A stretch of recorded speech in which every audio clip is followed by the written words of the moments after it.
Hello दोस्तों, स्वागत करता हूं आपके अपने ही चैनल टॉक्स फॉर यू में। दोस्तों, सबसे पहले मैं आप सभी को बता दूं कि आज का वीडियो संत जेवियर्स कॉलेज रांची के इंटरमीडिएट सेक्शन के एडमिशन से रिलेटेड है। इस वीडियो में मैं आप सभी को ये बताने वाला हूं कि इंटरमीडिएट में एडमिशन के लिए सिलेक्शन लिस्ट किस बेसिस पे बनता है, कौन कौन से फैक्टर में डिपेंड करता है और क्या क्राइटेरिया होता है सिलेक्शन लिस्ट बनाने के लिए।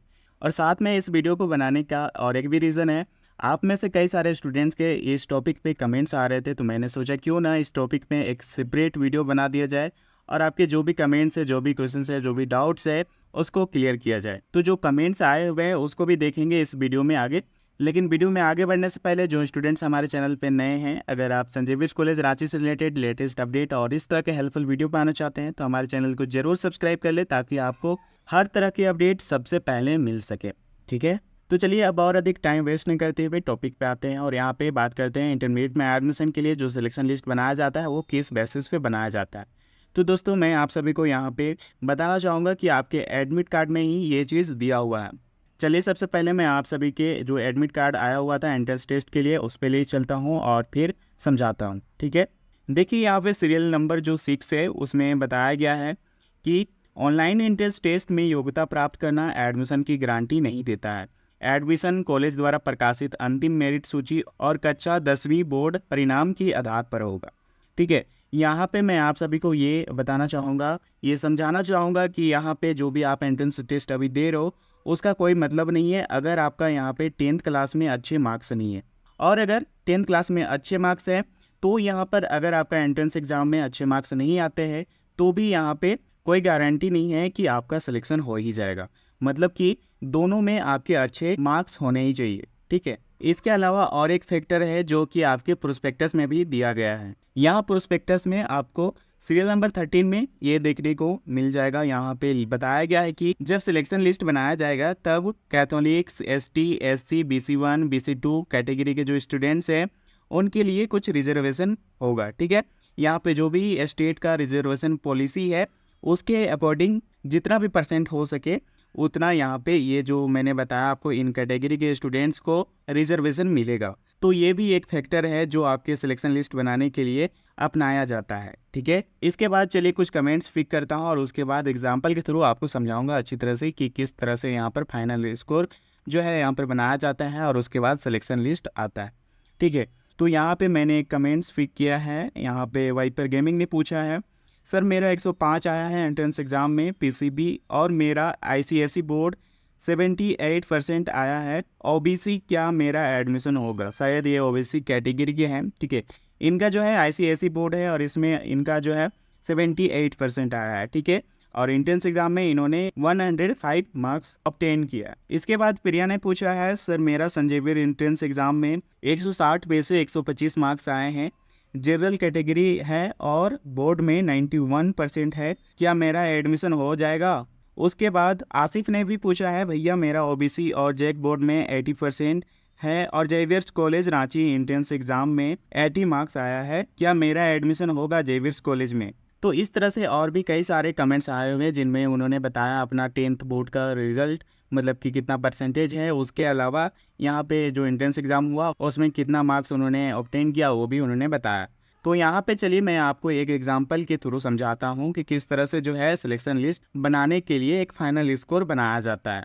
तो इमेजिन करते हैं कि हमारे पास यहाँ अभी 3 स्टूडेंट्स है। ठीक है, फर्स्ट है जिनका नाम है रोहन, सेकेंड है जिनका नाम है नेहा और थर्ड स्टूडेंट्स है जिनका नाम है अंजलि। ठीक है, तो रोहन जो स्टूडेंट है इन्होंने 10th क्लास के बोर्ड एग्ज़ाम में इनका परसेंटेज जो है आया है 85% और एंट्रेंस एग्ज़ाम में इन्होंने जो है ऑब्टेन किया है 90 मार्क्स। ठीक है, उसके बाद जो सेकेंड स्टूडेंट्स हैं मतलब कि नेहा, जिन्होंने 10th बोर्ड में 92% ऑब्टेन किए हैं और एंट्रेंस एग्ज़ाम में 88 मार्क्स यहाँ पे ऑब्टेन किए हैं। ठीक है, उसके बाद जो यहाँ पे थर्ड स्टूडेंट है जिनका नाम है अंजलि, इनका 10th बोर्ड में 88% आया हुआ है, इनका 10th बोर्ड में 88% आया हुआ है और एंट्रेंस एग्ज़ाम में भी 88 मार्क्स इन्होंने ऑब्टेन किया हुआ है। ठीक है, इतना तो समझ में आ गया आपको। इसके लिए हम जो है यहाँ पे एक फार्मूला का यूज करेंगे। फार्मूला क्या होगा वो मैं यहाँ पे आपको बता दूँ। यहाँ पे जो मैंने लिखा हुआ है फार्मूला, ठीक है, ये आपको दिख रहा होगा, यहाँ पे लिखा हुआ 10th board by 2 plus entrance exam score by 2। ठीक है, ये जो फॉर्मूला है इसको हम यहाँ पे यूज़ करेंगे फाइनल स्कोर के लिए। ठीक है, तो यही फार्मूला यूज़ करके हम यहाँ पे चलिए बनाते हैं यहाँ पे फाइनल स्कोर। जैसे फर्स्ट स्टूडेंट जिनका नाम रोहन है, इनका मैट्रिक में आया था 85%, तो यहाँ पे मैंने इस फार्मूला में इसको फिट कर दिया। उसके बाद जो एंट्रेंस एग्ज़ाम का स्कोर है उसको यहाँ पर लिख करके फार्मूला में बैठा देते हैं। अब इसके बाद यहाँ पे इसको जोड़ घटाव करेंगे, जो भी यहाँ पे होता है उसको सॉल्व करने के बाद यहाँ पे क्या देखते हैं कितना आएगा, यहाँ पे 42.5 और प्लस कितना हो जाएगा यहाँ पे 45। ठीक है, तो यहाँ पर बराबर में कितना हो जाएगा, टोटल हो जाएगा 87.5। ठीक है, ये हो गया रोहन का। उसके बाद यहाँ पे हम निकालेंगे नेहा का। तो नेहा का आया था 92 और इसको फॉर्मूला में यहाँ पे फिक्स करना है। तो यहाँ पर इस तरह से हो जाएगा, इसको यहाँ पर ब्रैकेट में डाल देंगे और उसके बाद यहाँ पे इन्होंने कितना मार्क्स ऑब्टेन किया था एंट्रेंस एग्जाम में 85, तो यहाँ पर इस तरह से कर देंगे। ठीक है, यहाँ पर इस तरह से करने के बाद इनका हो जाएगा यहाँ पे 46 प्लस 42.5। ठीक है, मतलब 42.5 सब जोड़ करके यहाँ पर कितना आ जाएगा 88.5। ठीक है, तो ये हो गया नेहा का। अब उसके बाद बच गया अंजलि का। तो अंजलि का इसी तरह से हम कर लेंगे, यहाँ पर 88 आया था उनका मैट्रिक में, इसको भी फार्मूला में इस तरह से हम जो है यहाँ पर रख लेंगे और फिर जा करके यहाँ पे जो एंट्रेंस एग्ज़ाम में आया हुआ था उसको भी यहाँ पे रखेंगे। यहाँ पर भी उनका जो है 88 आया हुआ है। ठीक है, फार्मूला में रखने के बाद यहाँ पे ये हो जाएगा 44 और प्लस 44, तो दोनों 44 होने के बाद कितना हो जाएगा 88। ठीक है, तो इतना समझ में आ गया। अब ये जो फाइनल स्कोर यहाँ पे जो हमारा निकला है उसको यहाँ पे नोट कर लेते हैं। उसके बाद दोस्तों अब जो है यहाँ पर फाइनल स्कोर का रैंकिंग करेंगे। तो रोहन का कितना आया हुआ था 87.5, नेहा का कितना आया हुआ है 88 और अंजलि का कितना आया हुआ है 88.5। ठीक है, इस तरह से हो गया। अब इसको रैंकिंग करेंगे तो यहाँ पे सबसे ज़्यादा किसका दिख रहा है, अंजलि का। ठीक है, अंजलि का यहाँ पे फर्स्ट में हो गया और उसके बाद किसका है, नेहा का। तो सेकेंड में हो गया नेहा। अब उसके बाद थर्ड में किसका है, मतलब कि यहाँ पे रोहन हो जाए। तो इस प्रकार से यहाँ पे ऐसा रैंकिंग किया जाएगा। ठीक है, ये तो आपको समझ में आ गया कि फाइनल स्कोर कैसे बना और उसके बाद रैंकिंग कैसे किया गया। तो दोस्तों अब यहाँ पे मैं बता दूँ कि हर स्ट्रीम में यहाँ पे 384 सीट है।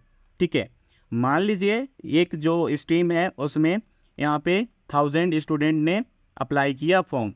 ठीक है, अब यहाँ पे सिलेक्शन कितना होना है, सिलेक्शन होना है केवल 384 स्टूडेंट्स का। लेकिन यहाँ पे अप्लाई कितने लोगों ने किया है, अप्लाई किया है टोटल 1000 लोगों ने। तो जिस प्रकार से हमने यहाँ पे अंजलि, नेहा और रोहन का यहाँ पे रैंकिंग किया, उसी तरह से आपका जो भी मार्क्स आया हुआ है फाइनल स्कोर यहाँ पे निकालेंगे। उसके बाद जितने भी स्टूडेंट्स 384 के अंदर आ जाएंगे, मतलब उस रैंकिंग में, उतने स्टूडेंट्स का यहाँ पे सिलेक्शन हो जाएगा। ठीक है, तो अब इसके बाद मैंने जैसे कि आपको स्टार्टिंग में ही बताया था कि 10th क्लास का जो मार्क्स होगा, जो परसेंटेज होगा वो भी यहाँ पे मैटर करेगा। उसके बाद जो एंट्रेंस एग्जाम का मार्क्स होगा वो भी यहाँ पे मैटर करने वाला है। साथ में कुछ रिजर्वेशन भी होंगे, वो भी यहाँ पे मैटर करने वाले हैं। तो इन तीनों चीज़ों को मिला करके एक सिलेक्शन लिस्ट बनाया जाएगा जो कि आपका कुछ दिनों में आ जाएगा। ठीक है, अभी जो है आपका एंट्रेंस एग्ज़ाम चल रहा है, मतलब कि 31 तारीख तक है। 31 मई के बाद 10 दिनों के अंदर ही आपका जो है सिलेक्शन लिस्ट आ जाएगा।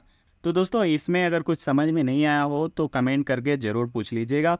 ठीक है, तो आज के वीडियो में बस इतना ही, मिलते हैं नेक्स्ट वीडियो में, तब तक के लिए बाय बाय, टेक केयर।